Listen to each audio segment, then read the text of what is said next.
आज हम लोग जो सब्जेक्ट टच करने जा रहे हैं उनका नाम है केमिस्ट्री। और केमिस्ट्री में जो सबसे पहला चैप्टर है मैटर इन आवर सराउंडिंग।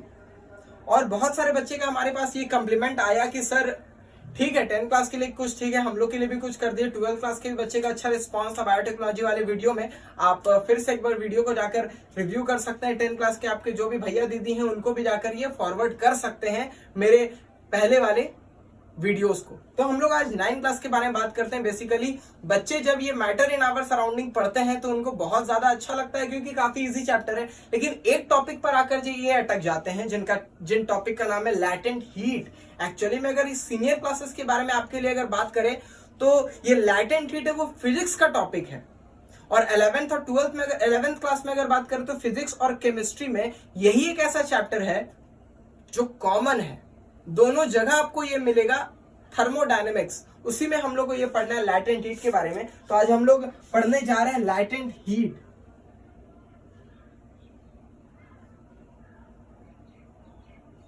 बहुत सारे 9th क्लास के बच्चे को ये कंफ्यूजन है कि सर ये लैटेंट हीट समझ नहीं आ रहा है। मैंने ऑनलाइन क्लासेस के जरिए भी समझाने का कोशिश किया लैटेंट हीट, बट बहुत सारे स्टूडेंट अनसेटिस्फाइड हो गए। फाइनली हमने डिसाइड किया कि नहीं, अब हमें ये ऑनलाइन वीडियो के माध्यम से, यूट्यूब के माध्यम से हमें ये लैटेंट हीट को समझाना पड़ेगा। तो आपके लिए बिल्कुल सही है। वीडियो अच्छा लगे तो आप लाइक कीजिए। कुछ भी प्रकार का अगर क्वेश्चन रहे, डाउट रहे तो आप कमेंट सेक्शन में जाकर के आप अच्छे तरीके से एक्सप्लेन कर सकते हैं, आप रख सकते हैं। पूरी आजादी है इसकी, कोई दिक्कत नहीं है। और आपके लिए भी वीडियो लगातार हम बनाएंगे, बस रिस्पांस अच्छा मिलना चाहिए। लैटेंट हीट के बारे में डिस्कशन करते हैं। लैटेंट हीट दो वर्ड से मिलकर के बना है, एक है latent and second one is heat. Latent का मतलब होता है हिडन, छिपा हुआ। Latent means hidden. और हीट का मतलब तो आप लोग जानते हैं, 7th क्लास में भी आपने एक चैप्टर पढ़ा हीट के बारे में, feeling of hotness.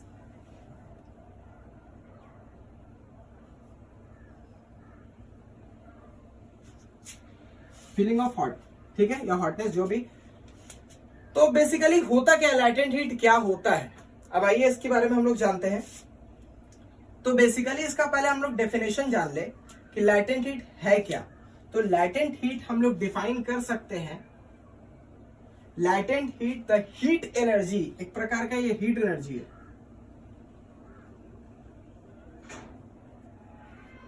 The heat energy required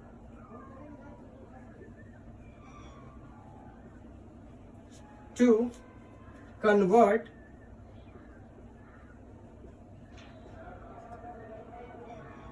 a solid into a liquid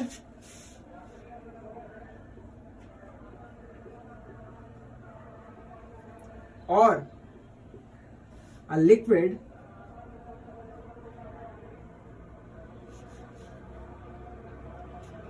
liquid into a vapor।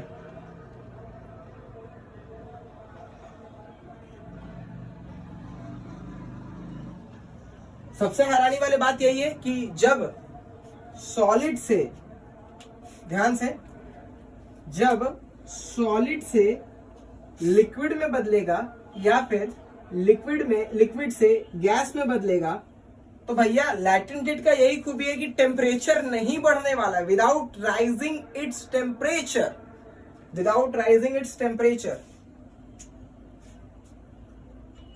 Into water vapour without change in temperature।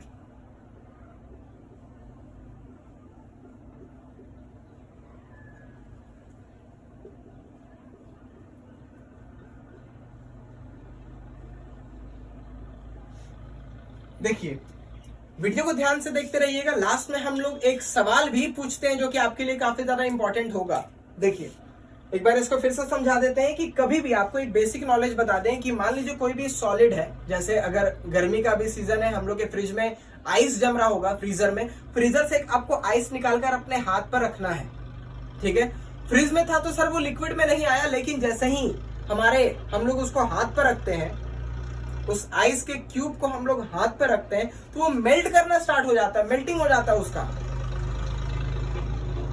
तो सर वो मेल्ट कैसे करने लगा? जाहिर सी बात है कि वो हमारे बॉडी टेम्परेचर को एब्जॉर्ब करके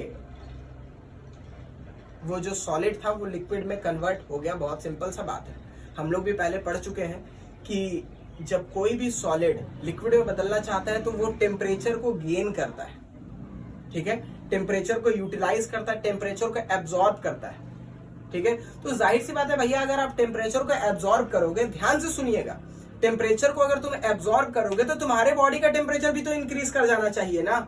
होता है ऐसा, अक्सर होता है। एज फॉर एग्जाम्पल कि हम यहाँ पर, मेरा बॉडी है, मेरा बॉडी का नॉर्मल बॉडी टेम्परेचर तो 37 डिग्री सेल्सियस है, ठीक है। अगर क्या होता है, अगर 37 डिग्री अगर सेल्सियस है और अगर हम किसी गर्म चाय के प्याले को पकड़ते हैं जिसका 40 डिग्री टेम्परेचर, तो जाहिर सी बात है हमारा हाथ का टेम्परेचर वो बढ़ेगा, क्योंकि जो गर्म जो चाय का प्याला मैंने पकड़ा वो गर्म था, उसका टेम्परेचर ज्यादा था, उसका टेम्परेचर ज्यादा से कम की ओर ट्रैवल किया, यानी मेरा जो हाथ है उसका टेम्परेचर बढ़ जाएगा, ठीक है। यहां तक तो बिल्कुल क्लियर है।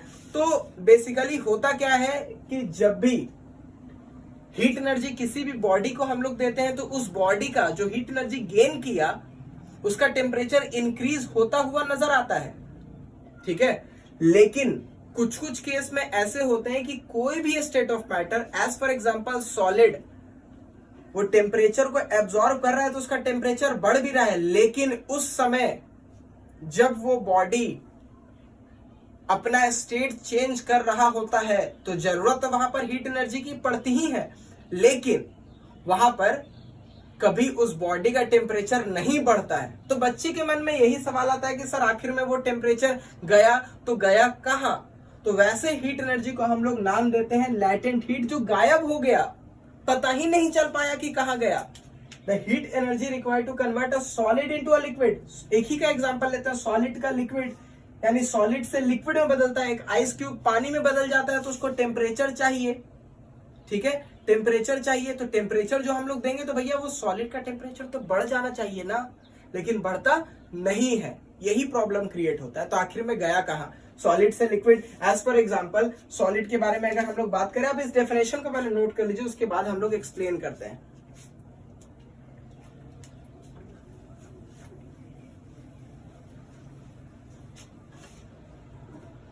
मान लीजिए एक आइस क्यूब है हमारे पास,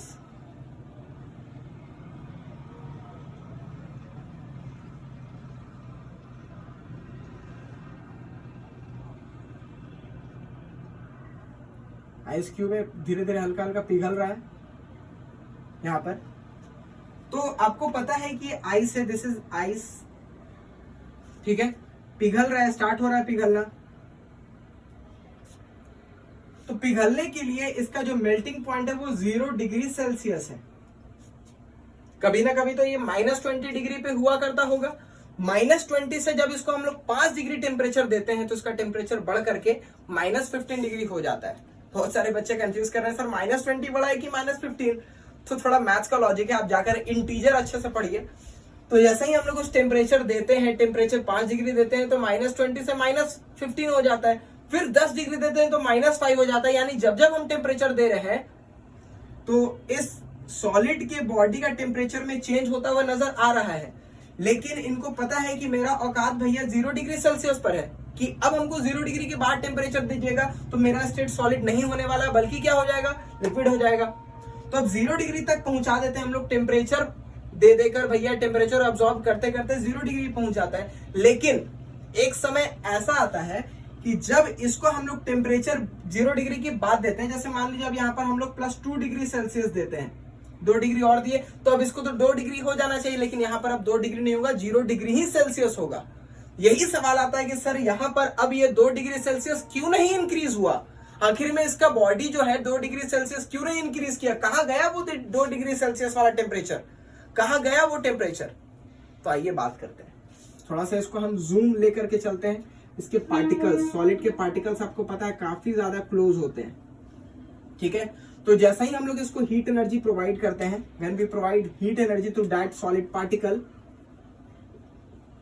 ठीक है, तब यह टेम्परेचर बढ़ेगा नहीं, राइज नहीं होगा, टेम्परेचर चेंज नहीं होगा टेम्परेचर में, बल्कि अब यहां पर क्या होगा, हीट एनर्जी ये पार्टिकल एब्सॉर्ब करेगा और यही हीट एनर्जी पार्टिकल किस में कन्वर्ट कर देगा, काइनेटिक एनर्जी में, वाइब्रेट करने लगेंगे पार्टिकल, ठीक है। तो हीट एनर्जी जो है एब्जॉर्ब करने के बाद बदल गया काइनेटिक एनर्जी में। फिजिक्स वाले टीचर आपको बहुत अच्छे से बताएंगे, those body which possess motion, वैसे एनर्जी जो कि मोशन में इस्तेमाल होते हैं उनको काइनेटिक एनर्जी कहा जाता है। तो काइनेटिक हीट एनर्जी क्या हो गया, कन्वर्ट हो गया, किस में कन्वर्ट हो गया भैया, तो काइनेटिक एनर्जी में कन्वर्ट हो गया। काइनेटिक एनर्जी में कन्वर्ट होने के बाद क्या हुआ, काइनेटिक एनर्जी में कन्वर्ट होने के बाद ये पार्टिकल क्या होंगे, वाइब्रेट होंगे, सारे पार्टिकल वाइब्रेट होना स्टार्ट हो जाएंगे, हिलने लगेंगे।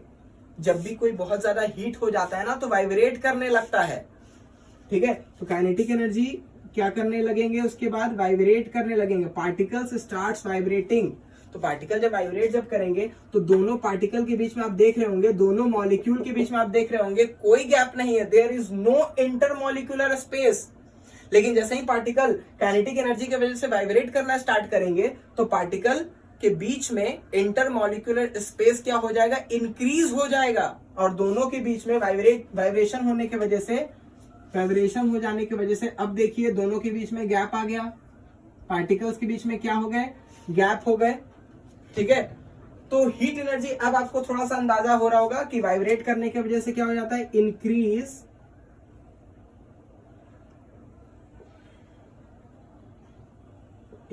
इन inter molecular space.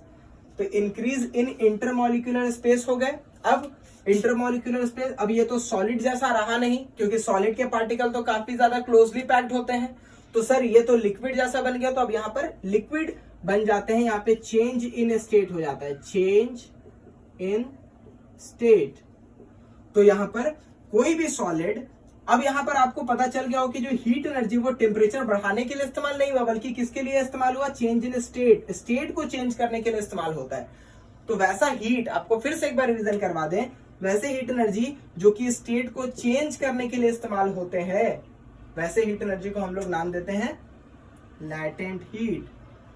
Latent heat, latent heat इसलिए नाम रखा गया क्योंकि लैटेंट का मतलब हुआ है हिडन, और यहां पर कहीं भी टेम्परेचर नहीं बढ़ा। अब उसके बाद क्या होता है कि टेम्परेचर बढ़ना स्टार्ट हो जाएगा, जब ये पूरा आइस लिक्विड में बदल जाएगा। अब उसके बाद हम लोग जब टेम्परेचर देंगे तो उसका टेम्परेचर इंक्रीज होना स्टार्ट हो जाएगा। जब तक कब तक टेम्परेचर इंक्रीज नहीं होगा, जब तक पूरा का पूरा सॉलिड किस में नहीं बदल जाता है, लिक्विड में बदल नहीं जाता है। आइए अब हम लोग नेक्स्ट टॉपिक पढ़ते हैं, टाइप्स ऑफ लैटेंट हीट। हम लोगों ने इनडायरेक्टली में एक टाइप पढ़ लिया है, आप इसको नोट कर लीजिए, समझ में है तो नोट करने जैसी कोई चीज नहीं है, बट समझने में होप सो कि आपको समझ में आ रहा हो।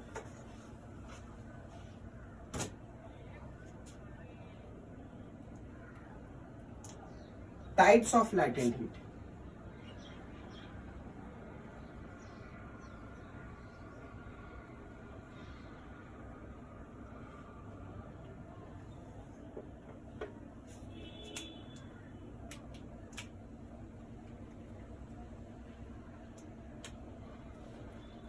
दो टाइप ऑफ लैटेंट हीट है। सबसे पहला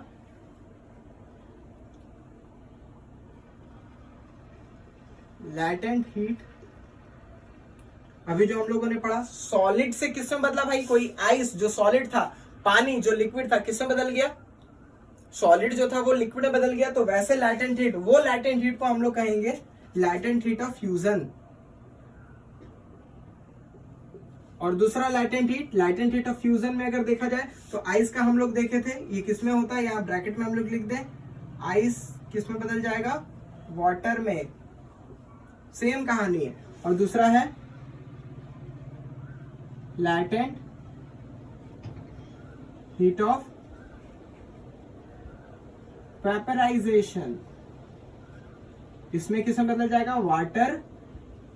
इसमें हम लोग देखे थे आइस को 0 डिग्री सेल्सियस था टेम्परेचर, ठीक है, और यहां पर वाटर से किस में बदल जाएगा, वेपर में,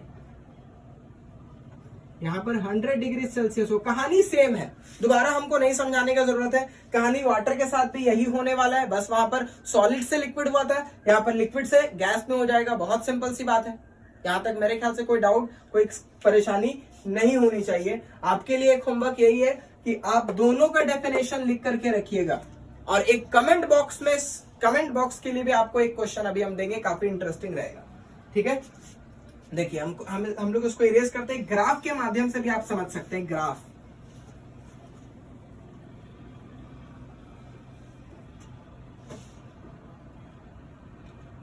बहुत इंपॉर्टेंट अभी ये हम लोग टॉपिक डिस्कशन कर रहे हैं। Graph related to latent heat, graph of latent heat.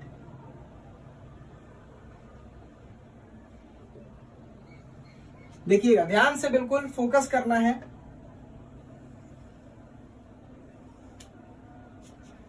ये हमने एक ग्राफ तैयार किया है।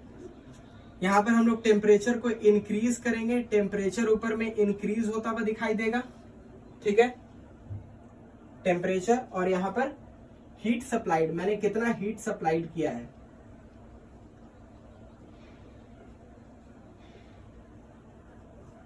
आपको एक बात और क्लियर कर दे, बहुत सारे बच्चे के मन में, दिल में एक कंफ्यूजन रहता है कि सर ये टेम्परेचर और हीट क्या एक है? लैटेंट हीट आप पढ़ने पर बिल्कुल आप श्योर हो जाएंगे कि नहीं सर, जरूरी नहीं है कि अगर हीट एनर्जी दें तो टेम्परेचर भी बढ़ेगा। In the case of latent heat, heat energy तो आप देते हैं, लेकिन क्या टेम्परेचर बढ़ता है? नहीं। आपको पता है, अभी हमने एग्जांपल देखा कि 0 डिग्री टेम्परेचर पर आपने हीट दिया इसको, लेकिन उसका टेम्परेचर नहीं बढ़ा। भैया वो कहां गया? तो कहां गया? वो एक्चुअली में गया अपने पार्टिकल्स कि काइनेटिक एनर्जी बदल गया, पार्टिकल्स वाइब्रेट करने लगे, change in state of matter आपको देखने को मिला। आइए देखिए, तो बेसिकली आपको एक ग्राफ हम बना करके दिखा रहे हैं।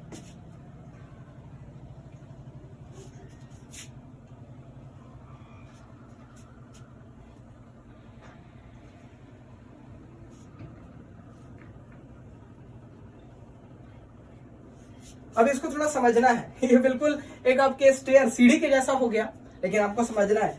टेम्परेचर जैसे हम लोग देते हैं, ये एक्चुअली सबसे पहला तो ये सॉलिड, यहां पर ये सॉलिड है, यहां पर ये लिक्विड हो गया, और यहां पर ये गैस हो गया, ठीक है। तो टेम्परेचर जैसे ही देंगे सॉलिड में, तो यहां तक तो रहता है, और यहां से यहां तक, जैसे टेम्परेचर हम लोग हीट दे रहे हैं तो इसका टेम्परेचर बढ़ रहा है। सॉलिड का टेम्परेचर जैसे मान लो यहाँ पर कि यहाँ पे 5 डिग्री था, 10 डिग्री था, या कुछ भी कुछ टेम्परेचर जैसे बढ़ रहा है। जैसे आइस का एग्जांपल अगर ले हम लोग, तो यहाँ पर -50 था, -40 हुआ, -30 यहाँ पर आ गया, मान लो -0, मतलब 0 डिग्री आ गया टेम्परेचर। सॉरी, -0 कभी नहीं होता, माइनस प्लस जीरो ने जीरो खुद पे खुद अपना न्यूट्रल है, तो 0 पर आकर यहाँ पे रुक गया। अब 0 से यहाँ टेम्परेचर आप देते रहिए, हीट सप्लाइड आपका बढ़ रहा है, लेकिन टेम्परेचर बढ़ नहीं रहा है, तो यहाँ पर कांस्टेंट रहेगा। यहाँ पर क्या रहेगा? कांस्टेंट। तो इसको हम लोग कहते हैं, इस फेज को हम लोग कहते हैं, ये जो बड़ा सा जो लाइन है उस फेज को हम लोग कहते हैं फेज, या फेज